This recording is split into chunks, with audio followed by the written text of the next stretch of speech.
이스라엘은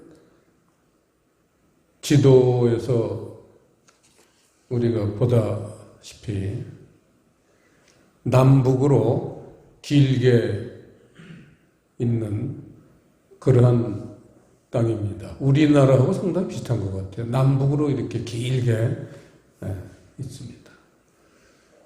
그래서 그 북쪽에 갈릴리라는 그 유명한 이제 호수가 있죠.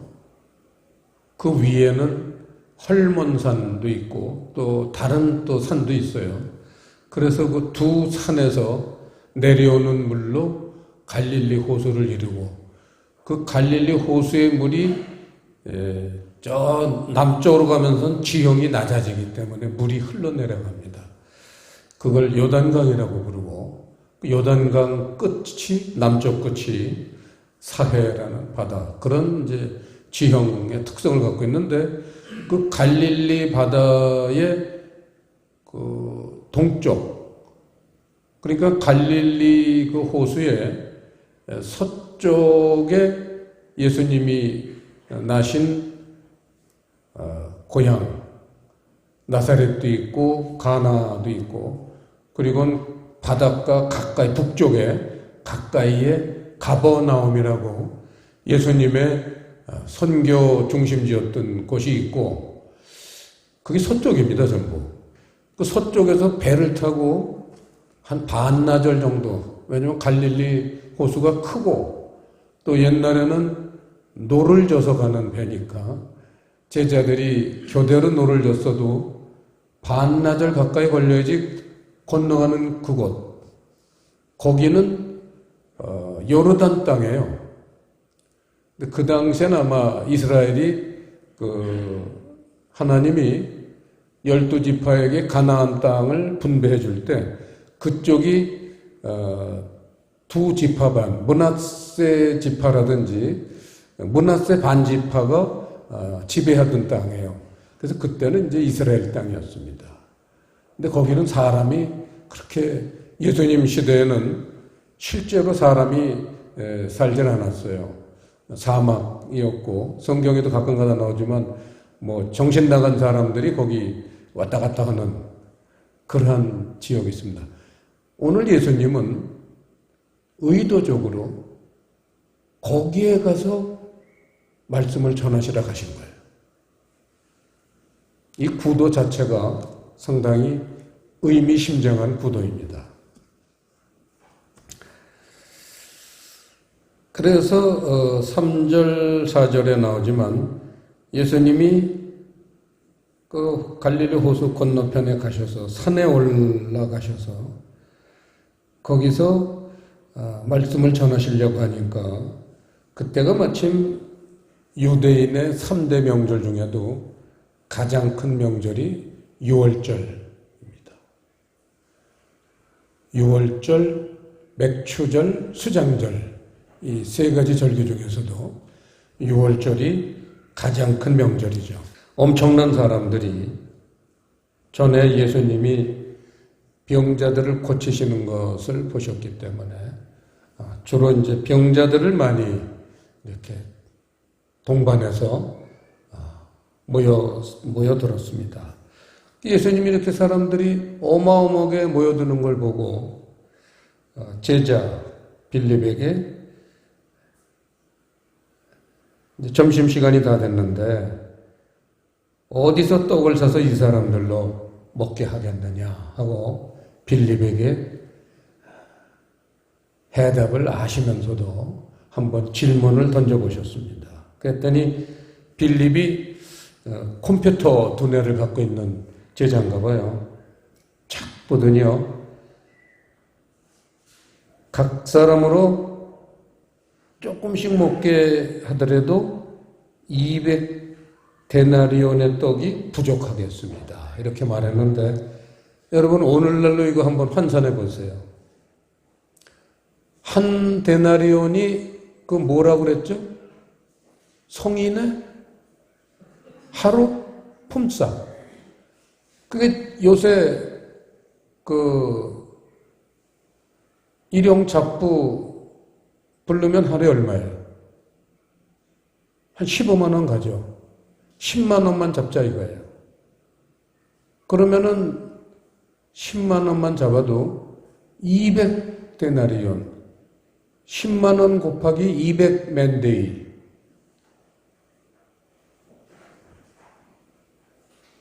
그러면은 2천만 원이에요. 2천만 원 가지고도 모자르겠습니다. 이 컴퓨터 빌립이 어떻게 계산했느냐. 모인 사람이 5천 명 정도 되잖아요. 그러면 보통 떡 한 봉지씩 나눠주더라도 4천 원만 잡아도 4천 원 곱하기 5천 명 하면은 딱 2천만 원이에요. 이상하게 머리가 돌아가고. 예수님이 질문하는데 시간도 안 들이고 동시에 대답을 한 거예요. 200데나리온, 2천만 원 있어야겠습니다. 기막히잖아요.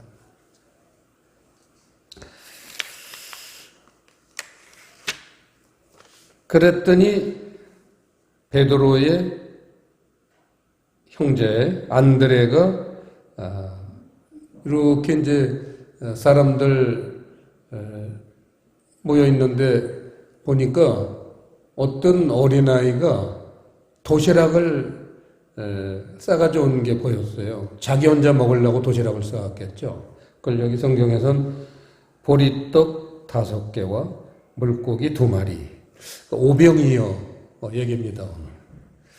그래서 이제 여기 어린아이 도시락이 하나 있긴 한데 그것이 이 많은 사람에게 뭐 얼마나 도움이 되겠습니까? 그랬더니 예수님이 이 사람들을 잘 앉게 하라 해서 그 이스라엘은 옛날 출애굽 시대부터 천부장, 지파, 천부장, 백부장, 50부장 이렇게 그 조직을 많이들 짜봤기 때문에 금방 착착착 50명씩 앉힌 거예요. 그래서 이제 50명씩 짝짝 이렇게 이제 앉히니까 5천 명이 되는 게 금방 계산이 되는 거예요. 그러니까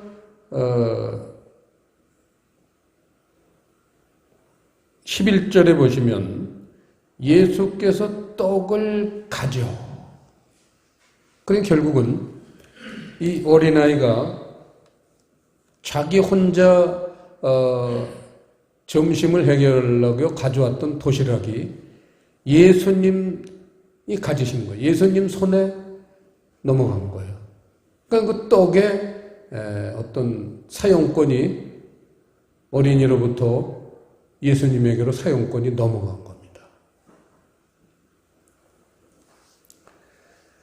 그래서 축사하신 후에 그것을 나눠주시니까 5천 명이 먹고도 남은 조각이 12바구니가 됐다. 12절 보시면 아주 배부르게들 먹었다. 그렇게 스토리가 이제 전개됐는데 14절에 보시면 이 사건을 표적이라고 정확하게 요한은 짚었습니다. 사람들이 예수의 행하신 이 표적을 보고, 표적이라는 건 사인이라고 제가 수없이 말씀드렸죠. 야구 시합 요새 한창 하던데 작년에 꼴찌 했던 삼성이 지금 1등을 하던데 그 사인이 많이 나옵니다. 야구 시합에 사인. 그래서 이 사인이라는 거예요. 표적이라는 거예요. 무슨 표적이냐? 14절에 나오시지만, 자, 14절 시작. 그 사람들이 예수의 행하신 이 표적을 보고 말하되 이는 참으로 세상에 오실 그 선지자라 하더라. 세상에 오실 그 선지자. 그리스도의 오심을 이 표적을 통해서 알았다는 거죠.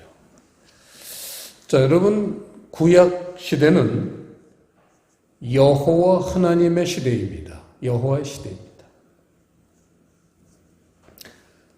1 질문을 할까요? 신약 시대에는 성경에 여호와가 몇 번 나올까요? 신약 시대. 구약 성경 어제 성구사전 구약 성구사전 여호와라는 단어를 찾아보니까 그 몇 장 몇 절만 이렇게 나온 건데도 한 10페이지 정도 되는, 10페이지 이상이 되는 것 같아요. 그렇게 많이요.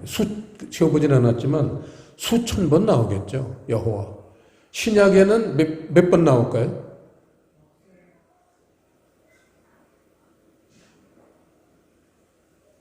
질문을 단 한 번 나온다. 10번 내외로는 나올 거다. 3번. 잘 모르겠다. 몇 번입니까? 3번이죠. 한 번도 안 나옵니다. 저도 놀랐어요. 여호와라는 단어가 한 번도 안 나오는 건 뭘 의미할까요? 신약 시대는 누구의 시대다? 아들의 시대. 구약은 여호와 하나님의 시대예요. 근데 신약은 그 아들을 보냈잖아요. 하나님이 등장할 수가 없는 거예요. 자기 대신 보냈잖아요. 아들을. 그래서 아들의 시대, 예수 그리스도 시대가 된 거예요. 그게 표적이라는 거예요. 그래서 아까 얘기했지만 사인이라는 거는 내면적인 어떤 다른 의미가 있는 거잖아요. 감독이 이렇게 사인할 때 그거는 그 어떤 표정이나 어떤 몸짓이나 그것은 어떤 의미를 부여한단 말이죠. 그게 사인이에요.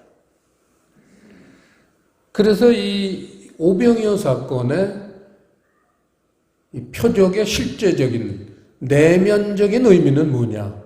이거를 우리가 알아내는 게 오늘 말씀을 보는 목표가 되겠죠.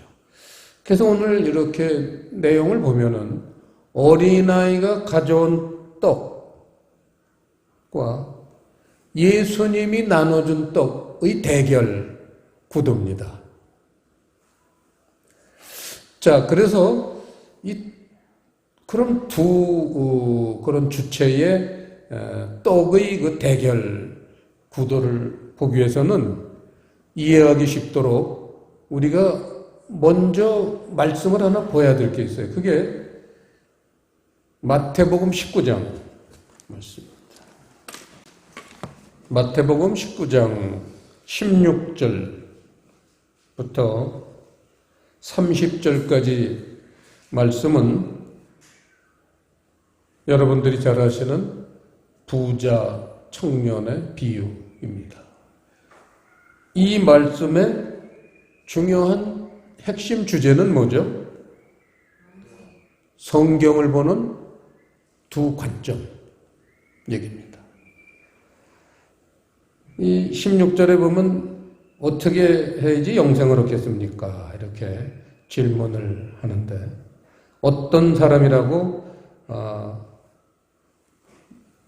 실제로 어떤 인물인지를 밝히질 않았지만 동행기절인 누가복음 18장 18절에는 어떤 관원이 그 원어를 보면 아르콘 종교 지도자예요. 오늘날로 말하면 큰 교회 목사님들이에요. 큰 교회 담임 목사님이거나 교단의 총회장 정도 되시겠죠. 종교 지도자니까. 그런 분이 예수님에게 어떻게 영생을 얻겠습니까? 그랬더니 예수님께서는 17절에 네가 생명에 들어가려면 계명들을 지켜라. 그래서 18절, 19절에 그 종교 지도자가 지금 또 보는 거예요, 예수님을. 왜냐하면 이 큰 교회 목사님들이 어떻게 해야지 영생을 얻는 걸 모르겠습니까? 훤히 알고 있어요. 근데 예수님은 신흥 종교의 교주잖아요. 그 당시에 2000년 전에. 그러니까 이 젊은 서생이 영생의 원리를 알까? 하고 한번 물어보는 거예요. 어떻게 영생 얻겠습니까? 근데 예수님이 계명들을 지켜라. 그러니까 이 종교 지도자들이 무슨 계명을 말합니까? 그랬더니 예수님이 18절, 19절에서 보시면 살인하지 말라, 간음하지 말라, 도적질하지 말라, 거짓 증거하지 말라, 내 부모를 공경하라. 그 다음 시작, 내 이웃을 내 몸과 같이 사랑하라 하신 것이니라. 그래서 이 10계명을 이웃 사랑으로 끝내고 있습니다. 예수님은. 그러니까 이 순서가 굉장히 10계명 10개를 다 거론하진 않으셨지만 10계명의 가장 결론은 이웃사랑이라를 여기서 벌써 말씀하고 계시죠. 그때 이 청년이 뭐라고 그러냐면 이 모든 것을 내가 다 지켰다 그랬어요. 20절에. 이 모든 것을 다 지켰다. 그게 부자 청년의 성경을 보는 관점이에요. 다 지켰다. 10계명 다 지켰다. 근데 예수님 뭐라고 그래요? 21절에 부족하다는 거예요. 부족하다. 그래서 이게 성경을 보는 두 관점. 이게 오늘날 우리들이나 2000년 전에 그 시대 유대인들이나 모든 시대를 망라해서 두 관점이에요. 아담과 하와도 이 두 관점으로 하나님 말씀을 봤어요. 생명나무로 볼 건가? 선악과로 볼 건가? 그거예요. 계속 그거의 연장선상에 오늘날 우리도 있습니다. 자, 그러면 부자 청년의 그 부족한 예수님이 부족하다고 그랬잖아요. 그 부족한 예를 한번 성경을 통해서 우리가 찾아가 보는 겁니다. 부자 청년은 10계명을 다 지켰다고 말하는 건 예수님의 마지막 10계명의 결론, 이웃사랑 다 했다는 거죠. 부자 청년은 이웃사랑을 했다는 거예요.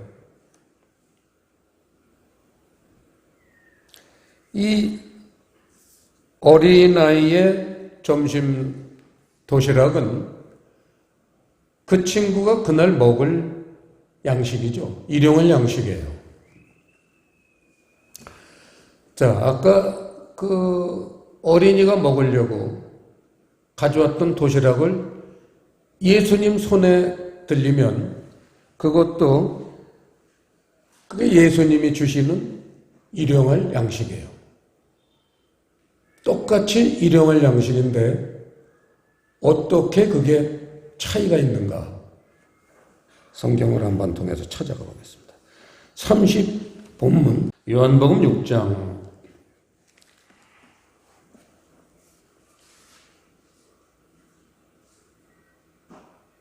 이 오병이어 사건은 오늘 우리가 15절까지만 읽었지만 요한복음 끝장까지가 이 오병이어 사건을 설명하는 거예요. 사실은 끝까지 71절 끝절까지가 오병이어 사건에 대한 설명이에요. 그래서 쭉 보시면요 30절 표적이라는 단어가 나옵니다. 아까 그 떡을 먹은 사람들이 표적이라고 그랬는데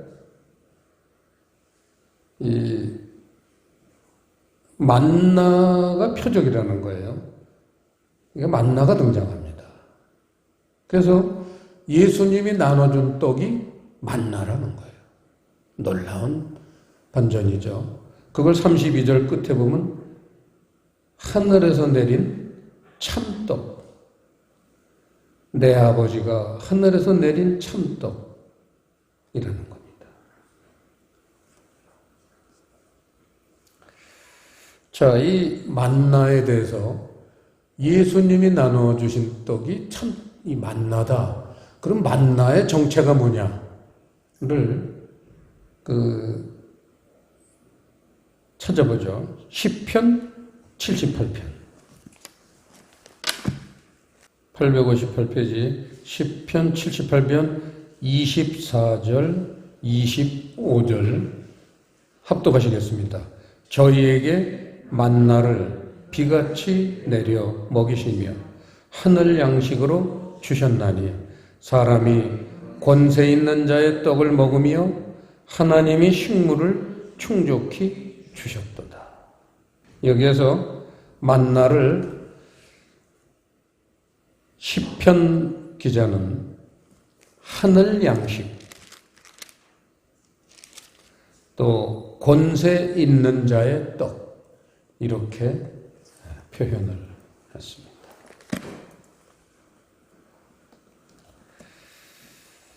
이게 바로 오병이어 사건의 핵심 포인트입니다.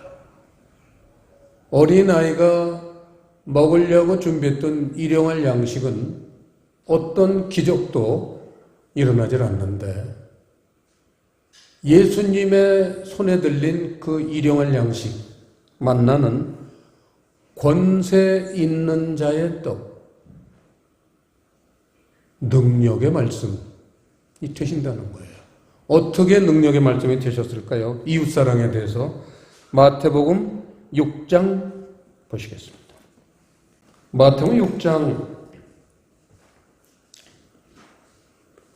6장에는 주기도문이 있죠. 11절, 12절 시작. 오늘날 우리에게 일용할 양식을 주옵시고 우리가 우리에게 죄 지은 자를 사하여 준 것 같이 우리 죄를 사하여 주옵시고. 자, 일용할 양식에는 놀라운 능력이 있는데 우리가 우리에게 죄 지은 자를 용서할 수 있는 능력이 있다는 거예요.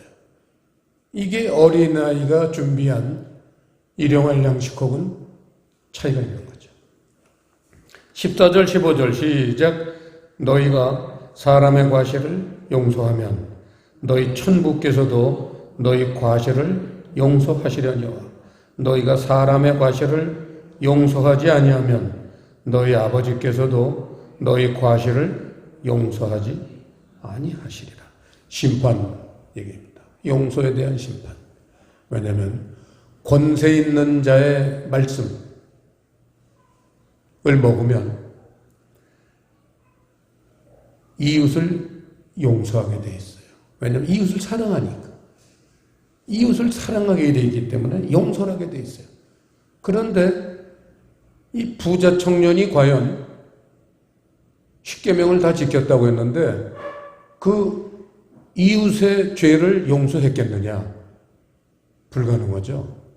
여러분, 우리가 이웃의 죄를 용서하고 살고 있습니까? 불가능합니다. 그런데 권세 있는 자의 떡이 그걸 우리가 먹으면 용서할 수 있다는 거예요. 이게 오늘 오병이어 말씀의 큰 주제입니다.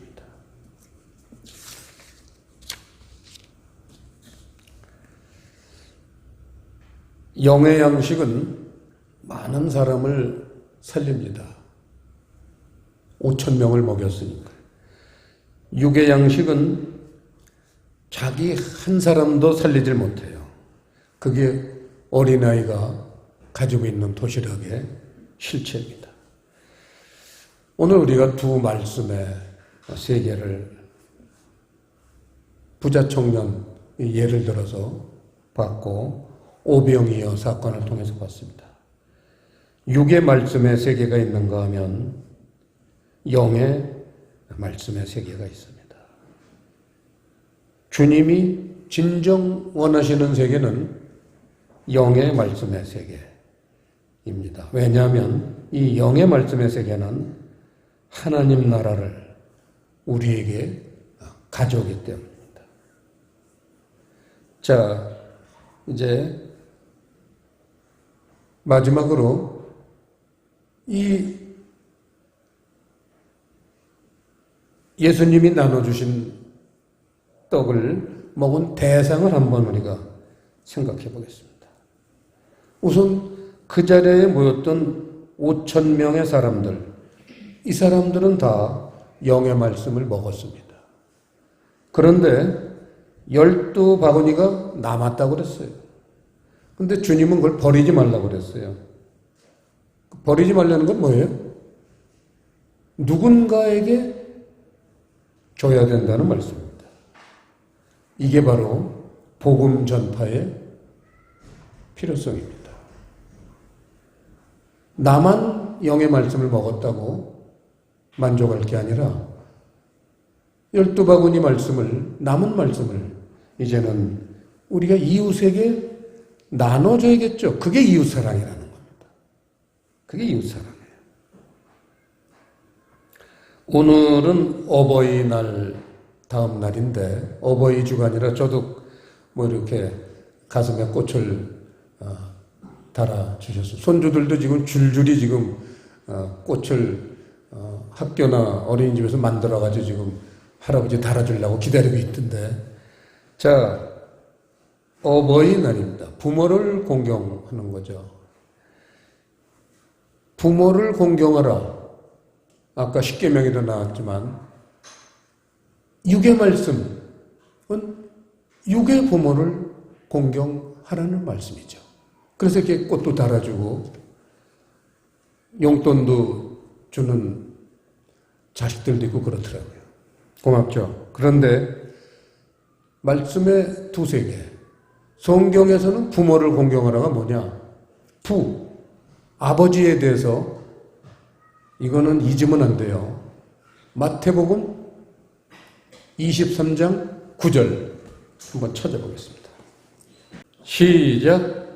땅에 있는 자를 아비라 하지 말라. 너희 아버지는 하나이시니 곧 하늘에 계신 자신이라.